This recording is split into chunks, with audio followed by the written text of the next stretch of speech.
할렐루야 피플 예배에 오신 여러분 한 분 한 분을 환영하고 축복합니다. 네. 저희 그 피플이 이틀 동안 수련회 은혜 가운데 잘 마무리했는데요. 이 시간 그 수련회 동안 함께해 주신 하나님께 감사하며 우리의 찬양을 받기에 합당하신 주님께 전심으로 찬양 드리는 시간이 되길 소망합니다.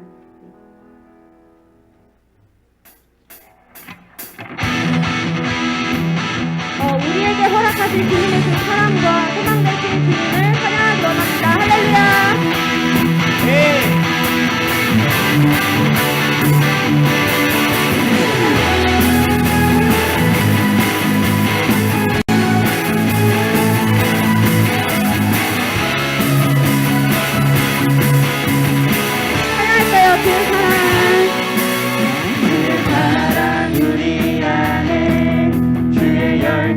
우리 향해 아낌없이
나를 이끄시며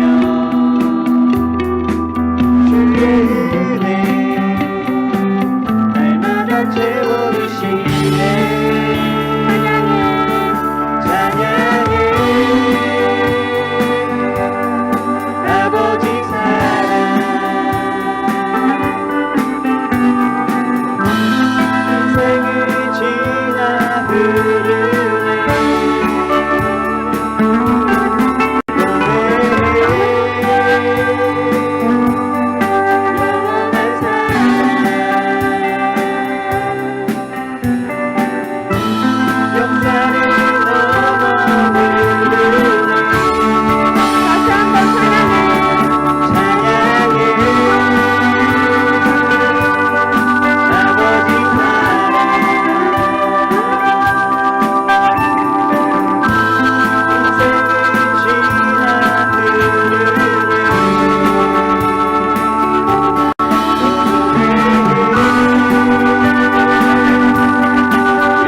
새 생명 주시네.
기도하기 원하는데요.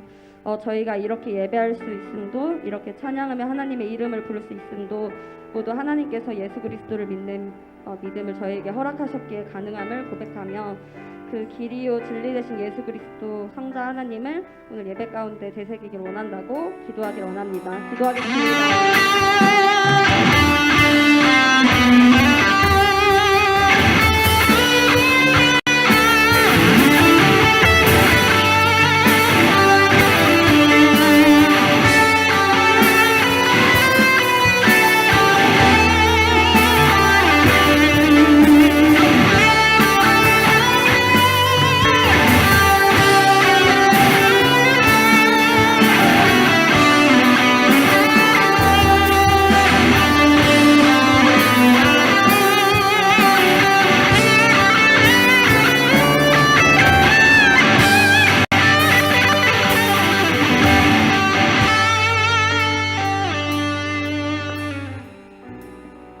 보라, 형제가 연합하여 동거함이 어찌 그리 선하고 아름다운고. 아멘. 하나님 아버지, 무더운 여름의 7월을 건강하게 지낼 수 있도록 건강을 지켜주시고 오늘도 예배드릴 수 있게 하심에 감사합니다. 지난 일주일 동안 우리의 마음과 행동의 모습들을 회개합니다. 주님, 우리의 죄를 용서하여 주시고 다시 회복할 수 있는 믿음을 주시옵소서. 1박 2일 동안 피프리 공동체가 여름 수련회를 안전하게 잘 다녀올 수 있도록 하심도 감사합니다. 수련회에서 나누었던 말씀의 은혜처럼 피프리 형제자매가 함께함에 감사함을 연합할 수 있도록 하여 주시옵소서. 말씀을 듣는 이 시간 전도사님께 하나님이 함께하여 주시고 우리 공동체 모두가 말씀으로 하나님이 기뻐하시는 변화의 은혜가 있기를 믿으며 우리를 사랑하시는 예수님의 이름으로 기도드립니다. 아멘.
네, 감사합니다.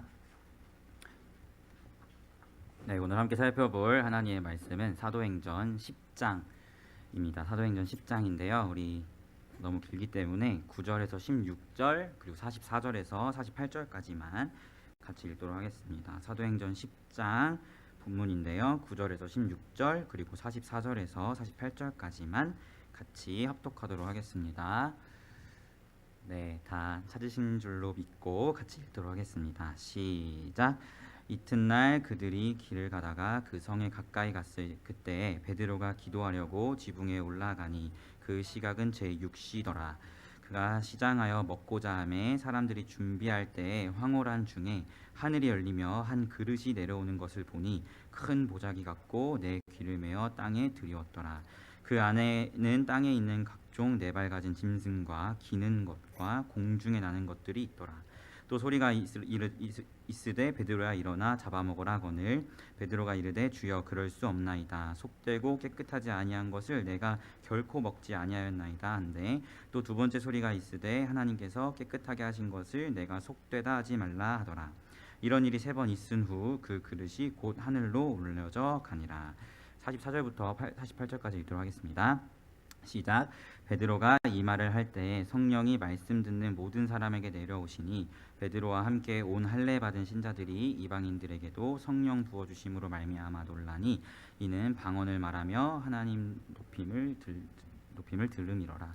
이에 베드로가 이르되 이 사람들이 우리와 같이 성령을 받았으니 누가 능히 물로 세례를 베풀음을 금하리요 하고 명하여 예수 그리스도의 이름으로 세례를 베풀라 하니라. 그들이 베드로에게 며칠 더 머물기를 청하니라. 아멘. 네, 기도해 주시고 후원해 주셔서 저희 금요일 토요일 1박 2일간 피프리 친구들이랑 정말 귀중한 시간을 만들고 왔습니다. 항상 관심 가져주시고 또 기도해 주시고 응원해 주시는 성도님들께 다시 한번 감사의 인사를 이렇게 전해드리면서 말씀을 시작하도록 하겠습니다. 네, 여러분 혹시 패러다임 시프트라는 표현을 한번 들어본 적 있으신가요? 패러다임 시프트? 일단 패러다임이라는 말의 그 정의는 어떤 한 시대 사람들의 견해나 사고를 지배하고 있는 이론적인 틀이나 개념의 집합체를 패러다임이라고 하고요. 시프트는 우리가 키보드에 시프트키 누르면 대문자로 바뀌고 하잖아요. 그것처럼 변화를 이야기하는 의미를 가지고 있습니다. 즉 패러다임 시프트라는 말은 그 말의 뜻은 어떤 한 시대에 가지고 있었던 주름 잡고 있던 한 생각이나 사상이나 또는 어떤 사람의 그런 마음과 생각들, 사고 체계들이 변화하는 것을 패러다임 시프트라고 우리는 이야기할 수 있어요. 그래서 과거에는 여성의 인권이 굉장히 무시당하는 시대적인 배경들이 있었다면 지금은 여성의 인권이 존중되고 같이 투표도 할 수 있는 투표권을 얻게 되는 여성의 인권이 존중되는 시대를 살아가고 있고 또 과거에는 흑인이 굉장히 짐승 또 노예 이런 것으로 여겨졌지만 지금은 그 잉글리시 프리미어 리그라고 하는 EPL에서도 경기 전에 블랙 라이브스 매터이라는 캠페인을 할 만큼 흑인의 목숨도 소중하다라는 캠페인을 할 만큼 흑인에 대한 인권도 굉장히 많이 올라왔죠. 이런 한 시대를 주름잡았던 여성 인권에 대한 안 좋은 생각, 흑인에 대한 안 좋은 생각들이 지금은 굉장히 많이 발전되고 긍정적인 방향으로 나아간 이러한 것들도 우리가 패러다임 시프트가 일어났다라고 이야기할 수 있을 것 같습니다.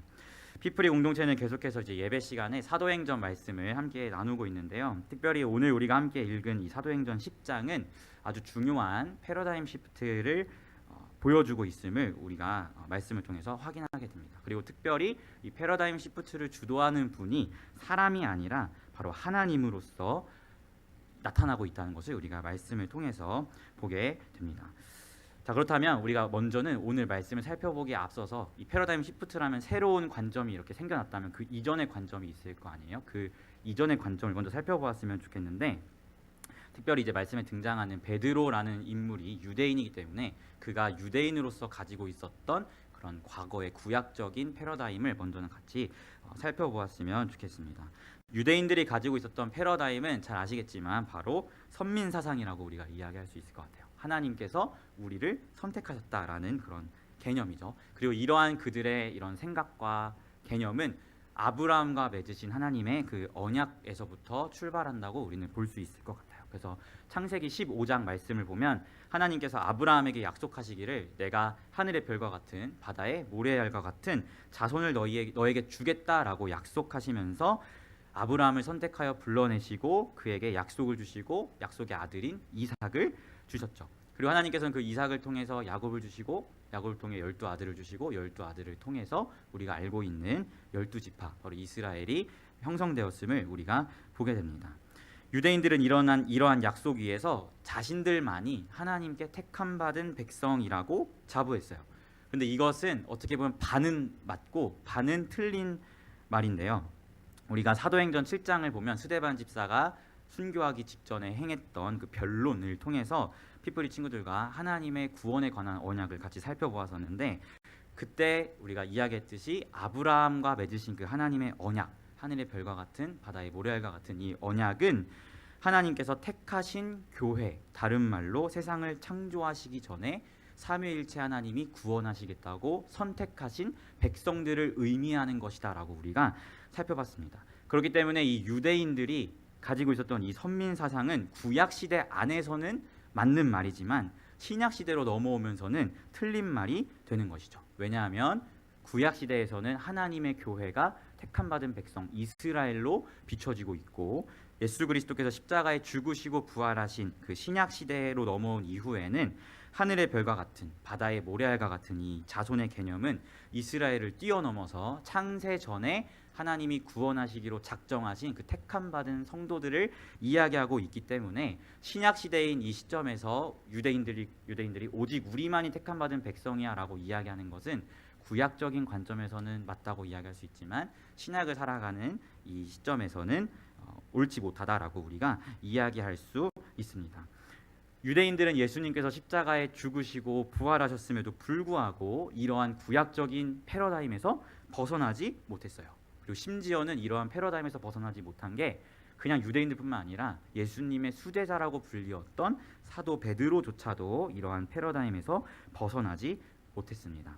그래서 오늘 사도행전 10장의 본문은 이러한 구약적인 교회론, 바로 이스라엘만이 하나님의 택함받은 백성이다라고 이야기하는 이 구약적인 교회론을 가지고 있는 유대인들의 패러다임을 완전히 변화시키는 그런 하나님의 일하심을 우리가 말씀을 통해서 보게 됩니다. 그래서 오늘 말씀에 특별히 두드러지게 나타나는 두 명의 인물이 있는데요. 바로 하나는 로마의 백부장이었던 고넬료라고 하는 이방인과 예수의 수제자였고 위대한 사도였던 베드로가 등장함을 우리가 보게 돼요. 그래서 10장 전체를 우리가 같이 살펴보았으면 좋겠는데, 먼저는 하나님께서 이 고넬료라는 이방인에게 환상 중에 나타나셔서 말씀하십니다.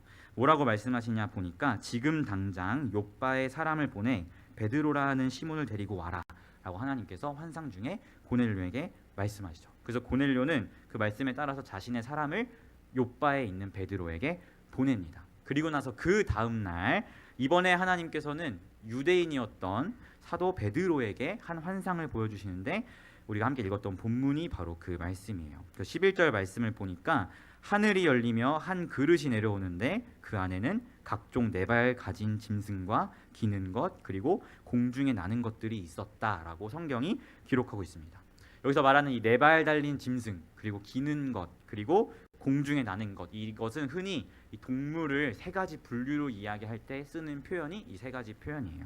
그러니까 하늘에서 내려오는 그 그릇 안에 이 세 가지 분류의 동물들이 있었다라는 표현은 그 안에 무수한 많은 모든 동물들이 담겨 있었다라고 우리가 이해하면 좋을 것 같아요. 그런데 중요한 것은 레위기를 보면 하나님께서 먹어도 되는 동물이 있지만 먹으면 안 되는 동물이 있다고 분명하게 말씀하셨죠. 부정하기 때문에 먹지 마라 라고 말씀하신 동물들이 있었는데, 이 그릇 안에는 그러한 동물들까지도 다 담겨 있었던 것 같아요. 그래서 그런지 하나님께서 베드로에게 이 동물을 먹어라 라고 이야기하니까 베드로가 14절에 이야기하기를 주여 저는 그럴 수 없습니다. 속되고 깨끗하지 아니한 것을 저는 먹을 수 없습니다 라고 대답하는 것을 보게 됩니다. 하지만 그때 하나님께서 베드로에게 뭐라고 이야기하냐면, 내가 깨끗하다고 한 것을 왜 너가 속되다고 말하냐 라고 하면서 레위기 가운데 하나님이 말씀하셨던 그 부정한 동물들조차도 이제는 부정한 것이 아니라 깨끗한 것임을 하나님께서 베드로에게 선포하고 있다는 것을 우리가 말씀을 통해서 보게 되는 것이죠. 이 환상은 하나님께서 교회라는 패러다임의 변화를 선포하신 환상이고 사건입니다. 왜냐하면 레위기 11장에서 하나님은 이스라엘에게 먹어도 되는 짐승과 먹으면 안 되는 짐승을 구분해서 말씀해 주셨어요. 그들에게 이렇게 구분해서 말씀해 주신 이유는 구약 안에서 교회는 바로 이스라엘 백성들이었기 때문에 그들이 교회가 아닌 자들과 분명하게 구별되어야 함이 필요했기 때문에 교회가 아닌 이방인들과 구별을 짓기 위해서 먹어도 되는 것과 먹으면 안 되는 동물들을 하나님께서 구별해 주셨던 것이죠. 그런데 예수 그리스도께서 십자가에 죽으시고 부활하신 이후에는 이 아브라함과 맺으셨던 그 언약, 하늘의 별과 같은 바다의 모래알과 같은 이 교회에 대한 이 언약이 구약적인 교회인 이스라엘만 머물러 있는 것이 아니라 하나님이 택하신 모든 성도들까지 확장되어 나아갔기 때문에 이제는 교회의 개념이 완전히 뒤바뀌어서 부정한 것, 돼지 이런 것을 먹으면 안 되는 시대가 끝났다는 것을 하나님께서 보여주고 계신 것입니다. 왜냐하면 신약의 교회의 패러다임이 완전히 새롭게 뒤바뀌었기 때문이에요. 그래서 하나님께서는 환상 중에 베드로에게 부정한 동물이라고 내가 말했던 것들을 이제는 내가 깨끗하다고 선언하니 네 맘대로 내가 깨끗하다는 것을 부정하다 말하지 말고 그만 먹어라 라고 말씀하심을 우리가 보게 되는 것이죠. 왜요? 교회라는 그 패러다임이 완전히 예수 그리스도의 십자가의 죽음과 부활 이후에 뒤바뀌었기 때문에 하나님께서 그렇게 말씀하신 것입니다. 그래서 하나님은 이것을 더욱더 확증해서 베드로에게 보여주시기 위해서 고넬료에게 나타나셔서 사람을 베드로에게 보내시고 베드로는 결국 10장 후반에 보면 고넬료의 집에 가게 됩니다. 그리고 고넬료의 집에서 그리스도 예수의 복음을 전하고 가르침을 우리가 말씀을 통해서 확인하게 돼요.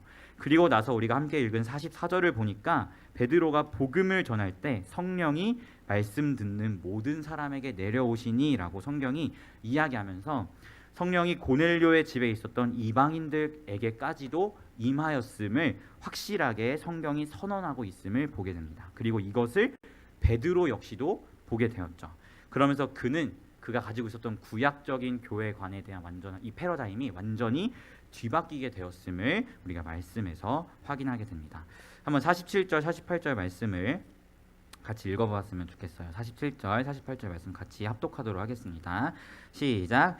이에 베드로가 이르되 이 사람들이 우리와 같이 성령을 받았으니 누가 능히 물로 세례를 베품을 금하리요 하고 명하여 예수 그리스도의 이름으로 세례를 베풀라 하니라. 그들이 베드로에게 며칠 더 머물기를 청하니라. 아멘.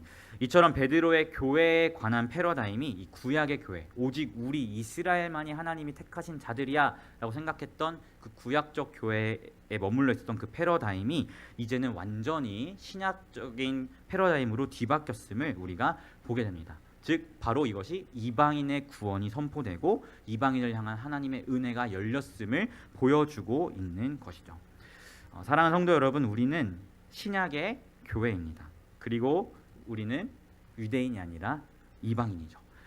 하나님께서 아브라함에게 하늘의 별과 같은 바다의 모래와 같은 자손을 주시겠다고 그 창세기 15장에 약속하셨을 때 하나님은 분명하게 이스라엘이라는 그 민족을 두면서 하신 약속도 맞지만 하나님의 크신 섭리와 계획 아래에서 그 약속, 하늘의 별과 같은 바다의 모래알과 같은 그 약속은 구약적인 교회인 이스라엘만 머물러 있지 아니하고 분명하게 창세전에 선택하신 여러분을 바라보면서 하나님께서 행하신 약속이었다는 것을 우리가 보게 됩니다.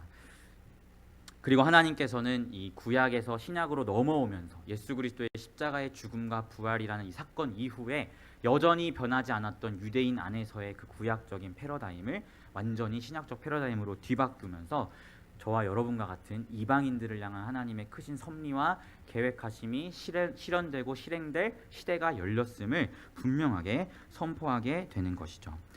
그래서 저는 이 말씀을 보면서 이 패러다임이 바뀐 교회에 대한 패러다임 시프트가 일어난 것이 어떤 베드로의 깊은 묵상이나 사도 바울의 깊은 통찰을 통해서 일어난 것이 아니라 하나님의 주도적인 사역과 역사하심으로 이 패러다임을 바꾸셨다는 것이 저에게는 굉장히 큰 은혜로 다가왔어요. 왜냐하면 저도 유대인이 아니라 이방인이기 때문이죠.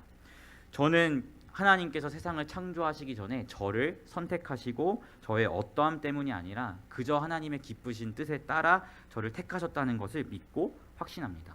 그렇기 때문에 성경 속에서 하나님이 아브라함과 맺으셨고 모세와 맺으셨고 다윗과 맺으셨던 그 모든 약속들을 구원하시기로 작정하신 저를 바라보면서 약속하셨다고 저는 확신하고 그렇게 믿고 있어요. 그런데 이것은 저뿐만 아니라 여러분에게도 동일한 것이죠. 하나님께서 여러분을 선택하셨고 하나님의 자녀 삼으셨기 때문에 여러분이 하나님의 교회가 되었잖아요. 그렇기 때문에 오늘 이 본문에 나타나는 하나님의 패러다임 시프트를 주도적으로 하시는 그 역사는 그저 그렇구나라고 바라볼 것이 아니라 우리를 향한 하나님의 크신 계획과 섭리라는 것을 인지하며 바라볼 때에 우리에게 더더욱 크나큰 은혜로 다가오게 된다는 것을 먼저는 우리가 말씀을 통해서 경험하게 되는 것 같습니다. 그렇기 때문에 우리는 먼저 이 패러다임 시프트를 하나님께서 적극적으로 일으키셔서 이방인인 우리에게도 복음의 은혜를 허락하셨음에 먼저는 감사하는 우리 피플스 교회가 되었으면 좋겠습니다. 자, 그렇다면 이제는 신약의 교회로서 혹은 우리가 베드로와 같이 이런 좀 잘못된 교회에 대한 패러다임을 가지고 있지는 않은지 우리가 돌아볼 필요가 있는 것 같아요. 만약에 우리가 신약의 교회임에도 불구하고 뭔가 교회에 대해서 잘못된 패러다임을 가지고 있다면 오늘 말씀에서 나타난 것처럼 베드로가 이방인에게도 복음을 전할 필요가 분명하게 있고 그것이 하나님의 뜻임에도 불구하고 그 사람은 이 구약적인 패러다임에 갇혀서 그것을 행하지 않으려고 했었잖아요. 그러한 잘못된 모습에 머물러 있을 수도 있다는 것을 우리가 기억하면서 혹 우리 안에 교회에 대한 잘못된 패러다임이 있다면 우리 안에서도 패러다임 시프트가 일어날 필요가 있는 것 같습니다. 성경에서 이야기하는 신약의 교회는 분명해요. 무엇이냐? 바로 그리스도 예수를 믿어 하나님의 자녀가 된 자들이 바로 하나님의 교회입니다. 그리고 이 하나님의 자녀들은 그냥 뭐 인간의 어떤 의지를 담아서 하나님을 믿겠다고 결단한 그런 것이 아니라 하나님이 세상을 창조하시기 이전에 하나님의 주권적으로 선택하신 자들이 하나님의 자녀가 되는 것이죠. 그런데 중요한 것은 우리는 그 사람이 누군지 모른다는 거예요. 내가 지금 당장 복음을 전했을 때 이 사람이 예수를 믿지 않았다고 해서 이 사람은 하나님이 택하신 자가 아니냐라고 우리가 과연 이야기할 수 있을까요? 우리는 그렇게 이야기할 수가 없죠. 당장 내가 복음을 전했을 때 믿진 않았을 수 있지만 다른 누군가가 10년 뒤나 20년 뒤에 복음을 전했을 때 그때 하나님의 때가 차서 그 사람이 예수를 믿을 수 있는 거기 때문에 하나님의 교회가 되는 것은 분명하게 하나님의 주권적인 선택에 따른 것이지만 사람인 우리는 그게 누구인지 전혀 알 수가 없습니다. 그렇기 때문에 우리는 모든 사람에게 복음을 전할 필요가 있는 거예요. 그런데 우리가 때로는 교회에 대한 인식을 잘못 가지게 되면 내가 기준이 되어서 저 사람에게는 좀 복음을 전하는 게 좀 꺼려지는데 저런 사람에게도 복음이 필요한가? 라는 그런 마음으로 복음을 굉장히 선택적으로 전하게 되는 모습이 때로는 우리 가운데 비춰지게 되는 것 같습니다. 마치 베드로가 우리 유대인들만이 복음이 전하는 대상이야, 우리 유대인들만이 선민이야 라고 생각했던 그 패러다임을 가지고 있었던 것처럼 무언가 우리도 복음을 전할 때 누가 구원받을 자인지 우리는 다 모르기 때문에 모든 사람에게 복음을 전해야 하는데 그 가운데 우리가 기준을 세워서 저 사람은 좀 아닌 것 같은데 라면서 선택적으로 복음을 전하게 되는 것이 우리 가운데 때로는 좀 비춰지는 모습이라는 것을 우리가 보게 되는 것 같아요. 저도 특별히 이 캠퍼스에서 전도를 할 때 저는 흡연하고 있는 사람에게는 전도하러 가지 않았어요. 일단 담배 냄새 나는 것도 싫고 뭔가 담배를 피고 있으면 굉장히 까칠할 것 같아가지고 저 담배를 피고 있는 사람이 있으면 저 사람은 피해서 다른 사람에게 가려고 하고 그 현장에 그 사람밖에 없어서 지금 저 사람에게 가야 되는 마음의 부담이 있음에도 담배를 피고 있으면 차마 다가가지 못하겠네. 제가 기준이 되어서 뭔가 선택적으로 복음을 전하려 했던 그런 모습들이 저에게도 있었거든요. 근데 이러한 모습을 저희 캠퍼스 담당 간사님이 보시면서 담배 피는 사람도 복음 전해야지 왜 네 맘대로 그것을 거르냐라고 라는 그런 마음에 말씀에 찔려가지고 한 번은 작정하고 그냥 흡연실에 들어가서 전도를 해본 적이 있었는데 딱 한 번 그때만 해보고 아직까지도 담배 피는 사람에게는 복음을 전하는 것이 솔직히 저도 두려운 것 같아요. 괜히 좀 무섭잖아요. 그리고 이렇게 문신이 있으면 한 대 맞을 것 같고 이래가지고 괜히 이제 선택적으로 복음을 전하게 되는데 사실은 우리의 마음과 태도가 내가 기준이 되어서 저 사람은 조금 안 들을 것 같아, 이 사람은 조금 착해 보여서 들어줄 것 같은데 라는 뜻에 내가 기준을 세워서 복음을 선택적으로 전하려 하는 이런 마음들이 어쩌면 베드로가 가지고 있었던 마음과 우리가 지금 동일하게 여길 수 있는 마음이지 않을까라는 것을 돌아보게 되는 것이죠. 하지만 분명한 것은 하나님이 택하신 자들이 교회가 되는 것인데 그 사람이 누구인지 우리는 알 수 없기 때문에 우리는 이렇게 선택적으로 복음을 전하는 것이 아니라 모든 사람에게 복음을 전할 필요가 있다는 것입니다. 그래서 혹시 사랑하는 성도님들 마음 가운데에 그러한 잘못된 생각들이 있었다면 이 시간을 통하여서 다시 한번 패러다임 시프트를 하시는 여러분이 되었으면 좋겠습니다. 하나님의 교회는 내가 어떻게 선택할 수 있는 것이 아니라 하나님께서 창세전에 택하신 자들이 하나님의 교회가 된다는 사실. 하지만 우리는 그 사람이 누구인지 모르기 때문에 언제 어디서든 복음을 만연히 증거할, 모든 사람에게 증거할 의무가 우리에게 있다는 사실을 기억하셨으면 좋겠습니다. 제가 대학교 2학년 때 저희 외할아버지가 암으로 돌아가셨어요. 그러니까 암을 발견한 게 너무 늦어서 이렇게 손을 못 쓰고 그냥 호스피스 병원에 이렇게 암이 그냥 발단 거의 말기였어가지고 그냥 돌아가실 날만을 이렇게 기다리면서 그렇게 돌아가게 되셨는데, 사실 그때 저희 할아버지가 예수를 믿지 않으셨습니다. 저희 어머니는 어렸을 때부터 예수를 믿으셨지만 할아버지는 예수를 믿지 않으셨고, 이제 점점 암이 이게 발달된다고 해야 되나요? 암이 막 퍼지니까 이제 말을 잘 못하시더라고요. 이렇게만 말씀하시고 제가 할아버지를 이렇게 찾아가도 말을 잘 못하셨어요. 근데 저희 가족 입장에서는 굉장히 간절하죠. 이제 말씀도 잘 못하시고 의식도 없으신데 예수는 안 믿으셨고 이제 돌아가실 날이 얼마 안 남았으니까 굉장히 좀 초조하고 간절하고, 그래서 저희 어머니가 그때 담임 목사님을 모셔서 이제 돌아가시기 전에 복음을 전하고자 했어요. 그래서 사실 저도 그 현장에 있었지만 복음을 목사님께서 전하시고 예수를 믿겠냐는 그 영접 기도문을 따라하라고 했을 때, 아니 말씀도 평소에 못하시고 의식도 없으신 분인데 이게 구원 받았다고 해야 되나 말아야 되나, 그냥 내 마음의 평안을 위해서 그렇게 해야 되나라는 그런 의문이 목사님께서 복음을 전할 때 제 안에 있었거든요. 그래서 목사님께서 저희 할아버지, 누워 계시는 할아버지에게 예수 그리스도의 복음을 설명하고 이 예수를 믿을 거면 나를 따라서 기도하세요 어르신이라고 이야기하면서 할아버지를 향해서 하나님 저는 예수님을 믿고 싶습니다 따라하세요라고 이야기하셨는데, 그때 할아버지께서 의식도 없고 말도 못하셨는데 또박또박 하나님 저는 예수님을 믿고 싶습니다라고 고백하는 걸 제가 봤어요. 그때 너무 이렇게 깜짝 놀라서, 내가 찾아가도 말도 못하시고 의식도 없으셨는데 예수 그리스도의 복음을 듣고 예수를 믿고 영접하겠느냐는 그 영접 기도문을 따라하라고 할 때는 모두가 선명하게 알아들을 수 있는 말로 내가 예수를 믿고 싶고 예수님이 나의 죄를 구원하신 구주라는 것을 내가 믿습니다라는 것을 고백하시는 걸 보면서 평생 동안 제 할아버지를 굉장히 잘 쫓아다녔거든요. 어렸을 때 할아버지 손에 자랐어가지고 교회 가야지 할아버지 이렇게 얘기했을 때도 항상 그냥 갈게 라고 얘기하시고 한 번도 그러신 적이 없었는데, 그때 돌아가시기 직전에 그렇게 고백하시는 걸 보면서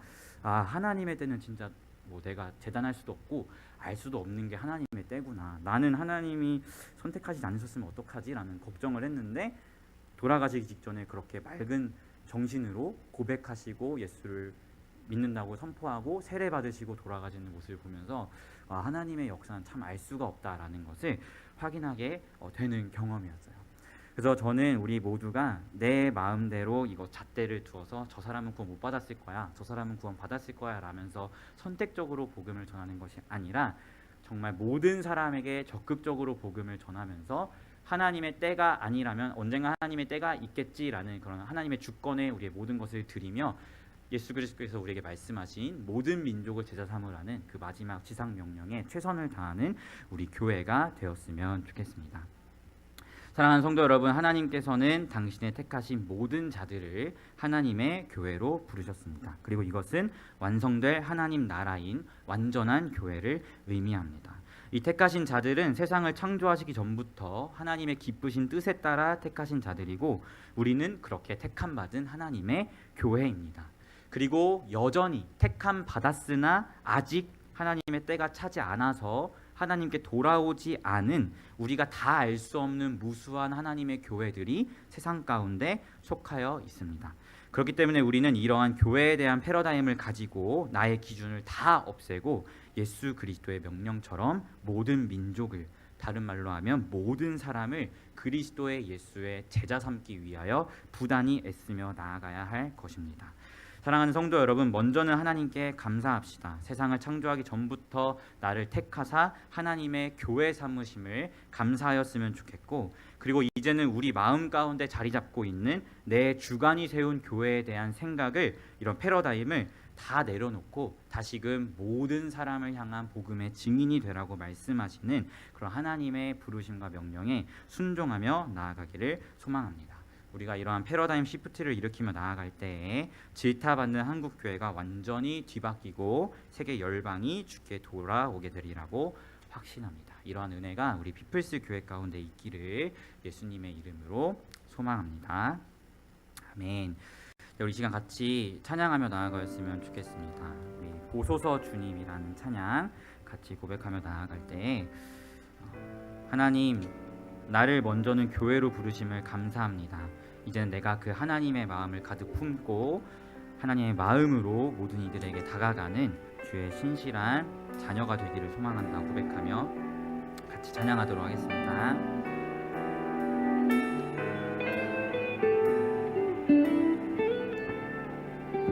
함께 고백할까요? 보소서 주님. 보소서 주님, 나의 마음을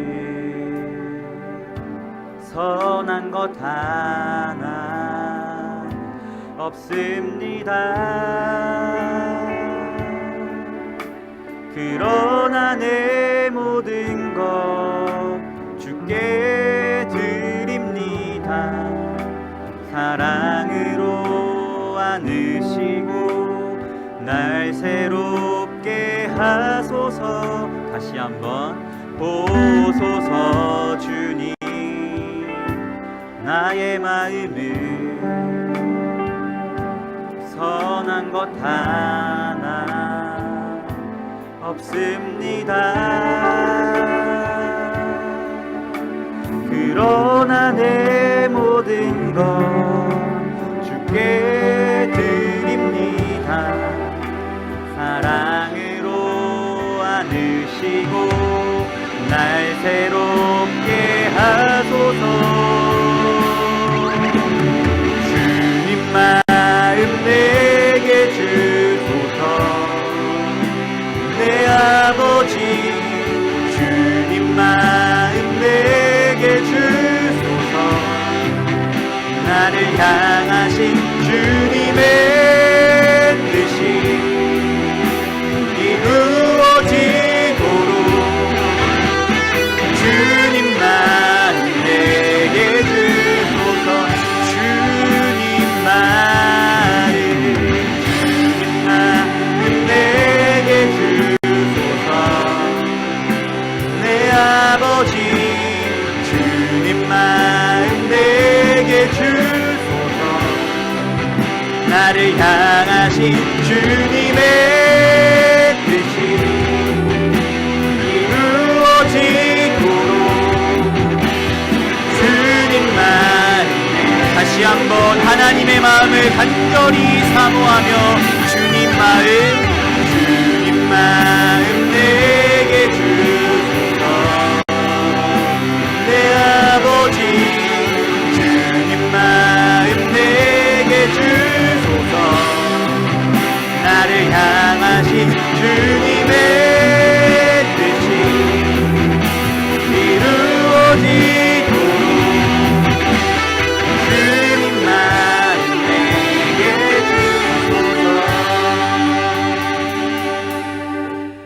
여러분, 위대한 사도였던 베드로조차도 예수 그리스도의 십자가의 죽음과 부활 이후에 완전히 교회에 대한 패러다임이 바뀌었음에도 여전히 구약적 교회에 대한 패러다임을 가지고 있었음을 우리는 말씀을 통해서 확인하게 되었습니다.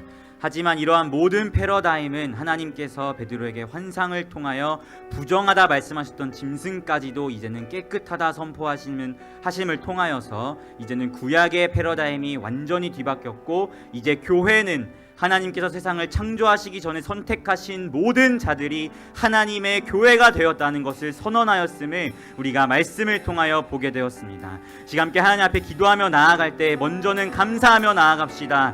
하나님, 세상을 창조하시기 전에 나의 어떠함 때문이 아니라 그저 나를 선택하신 것이 기쁘셔서 나를 택하여 하나님의 교회 삼으심 감사합니다. 그리고 이제 내 안에 혹 베드로와 같이 잘못된 패러다임을 가지고 있어서 복음을 선택적으로 전하려 했던 모습들이 있었다면 그 모든 것을 내려놓고 세상 끝 주님 다시 오실 그날까지 모든 사람에게 복음을 전하는 신실한 주의 자녀가 되겠다고 함께 결단하며 전심으로 기도하며 나아가도록 하겠습니다. 기도하겠습니다. 하나님 아버지, 그렇습니다. 하나님께서는 세상을 창조하시기 전에 우리를 하나님의 교회로 선택하셨음을 우리가 믿음으로 고백합니다. 예수 그리스도의 십자가의 죽음과 부활 이후에 이러한 모든 패러다임이 뒤바뀌었음에도 불구하고 베드로는 여전히 구약적인 패러다임에 갇혀있었습니다. 하지만 하나님께서 적극적으로 고넬료와 베드로에게 나타나셔서 그들의 패러다임을 뒤바꾸시고 이제 하나님의 교회는 세상을 창조하시기 전에 선택하셨던 그 모든 자들이 하나님의 교회라는 것을 선포하시며 이제 우리에게 복음의 문을 활짝 여시는 은혜의 사건을 펼쳤음을 통하여 우리가 하나님의 은혜를 되새기며 나아갑니다. 먼저 하나님, 우리를 선택하시니 감사합니다. 이제 어떠한 뜻, 어떠한 모습, 어떠한 행동 때문이 아니라 그저 우리를 선택하심이 하나님의 기쁨이 되었기에 우리를 택하심 정말 감사합니다. 예, 우리가 하나님의 때에 그리스도 예수를 믿게 되었고 우리가 하나님의 때에 하나님의 교회가 되어서 이렇게 주님의 말씀 앞에 모여 함께 사랑의 교제를 나누게 하시니 너무나 감사합니다. 이방인인 우리에게 복음을 허락하시고 장세전에 우리를 선택하시고 우리를 하나님의 자녀 삼으신 이 하나님의 크신 은혜를 우리가 먼저는 감사함으로 나아갈 수 있도록 주님 인도하여 주시옵소서. 그리고 이제는 신약의 교회된 우리가 혹여 교회에 대한 잘못된 패러다임을 가지고 있고 복음에 대한 잘못된 패러다임을 가지고 있어서 마치 복음을 내가 선택적으로 전하려 했던 그러한 베드로와 같은 모습들이 있었다면 아버지, 다시 한번 우리 안에 패러다임 시프트가 일어나게 하셔서 하나님께서 택하신 자들을 우리가 다 알 수 없기에 모든 이들을 향하여 복음을 전하고 그들에게 하나님의 때에 하나님의 주권적인 역사가 일어날 것을 믿고 확신하며 하나님 앞에 복음을 증거하며 나아가는 우리 모든 교회 성도님이 될 수 있도록 주님 인도하여 주시옵소서. 그래 주님 다시 오실 그날까지, 세상 끝날까지 하나님이 택하신 자들을 불러 모으며 모든 민족을 주를 삼고 모든 민족을 하나님의 자녀로 바꾸어가고 세워가는 그런 하나님 나라의 교회를 세워가는 우리 빅피스 교회가 될 수 있도록 하나님의 크신 마음과 비전과 뜻을 우리에게 허락하여 주시옵소서. 주님 마음 내게 주소서. 주님 마음 내게 주소서. 내 아버지 주님 마음 내게 주소서. 나를 향하신 주님의 뜻이 이루어지도록 주님 마음에 하나님 우리에게 당신의 마음을 허락하여 주시옵소서. 주님 마음 내게 주소서. 내 아버지 주님 마음 내게 주소서. 나를 향하신 주님의 뜻이 이루어지도록 주님 마음 내게 주소서. 하나님, 그렇습니다. 우리는 하나님께서 세상을 창조하시기 전에 택하신 하나님의 교회입니다. 아버지, 우리를 먼저는 세상을 창조하시기 전에 아무런 조건 없이 그저 기쁘신 뜻 가운데 택하여 주심이 정말 감사합니다. 우리를 바라보시고 우리를 내다보시며 아브라함과 언약을 맺으셨고 모세와 약속하셨고 다윗과 언약을 맺으신 그 하나님의 크신 은혜를 기억하며 우리가 먼저는 감사함으로 나아갑니다. 하나님의 주권적인 선택에 따른 이 구원, 이 하나님의 은혜를 우리가 잊지 않으며 나아가는 피플스 교회가 될 수 있도록 인도하여 주시옵소서. 하나님, 그러나 때로는 우리 안에 신약의 교회가 되었음에도 불구하고 잘못된 패러다임으로 내가 선택적으로 복음을 증거하려 했던 연약한 모습들이 있지는 않았는지 우리가 이 시간 돌아보았습니다.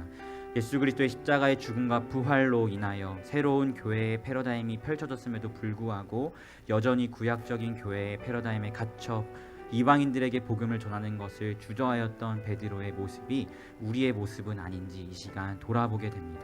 혹 우리 안에 복음을 선택적으로 전하려 했던 이러한 모습들이 있다면 이 모든 것들을 깨끗하게 내려놓을 수 있도록 인도하시고 하나님께서 택하신 자들을 우리를 통하여 하나님이 불러오실 것이라는 확실한 믿음을 가지며 우리는 누가 택하신 자들인지 다 알 수 없기에 부르신 자리 가운데 최선을 다하여 모든 이들에게 복음을 전하며 그 가운데에 하나님의 주권적인 역사와 하나님의 때에 그들을 하나님께로 돌이키실 하나님의 일하심을 바라며 나아가는 우리 교회가 될 수 있도록 주님 인도하여 주시옵소서.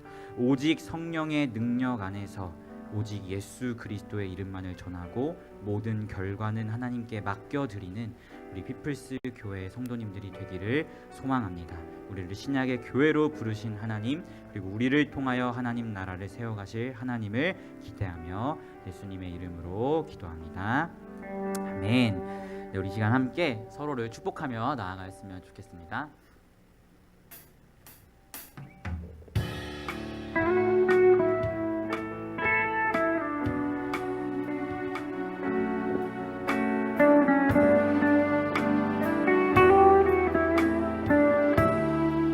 함께 서로를 향해 고백해 볼까요? 당신은 하나님의 언약 안에 있는 축복의 통로, 당신을 통하여서 열방이 주께 돌아오게. 우리 옆지체를 향해서 한번 고백해 볼까요? 당신은 하나님의 언약 안에 있는 축복의 통로,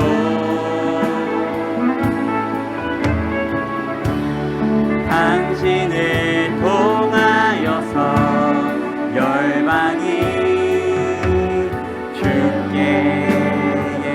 우리는 하나님께서 택하신 하나님의 교회입니다. 우리는 하나님의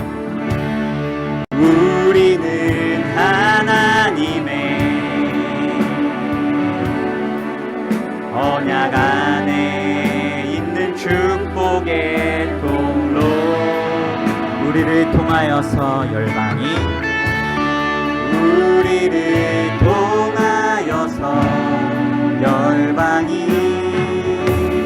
주께 돌아오게. 우리를 통하여서 열방이 주께 예배하게. 우리를 통하여서 열방이 주께 예배하게 되리. 네, 우리 함께 주기도문 하심으로 모든 예배 순서 마치도록 하겠습니다. 하늘에 계신 우리 아버지여, 이름이 거룩히 여김을 받으시오며 나라 임하옵시며 뜻이 하늘에서 이루어진 것 같이 땅에서도 이루어지이다. 오늘날 우리에게 일용할 양식을 주옵시고 우리가 우리에게 죄 지은 자를 사하여 준 것 같이 우리의 죄를 사하여 주옵시고 우리를 시험에 들게 하지 마옵시며 다만 악에서 구하옵소서. 대개 나라와 권세와 영광이 아버지께 영원히 있사옵나이다. 아멘.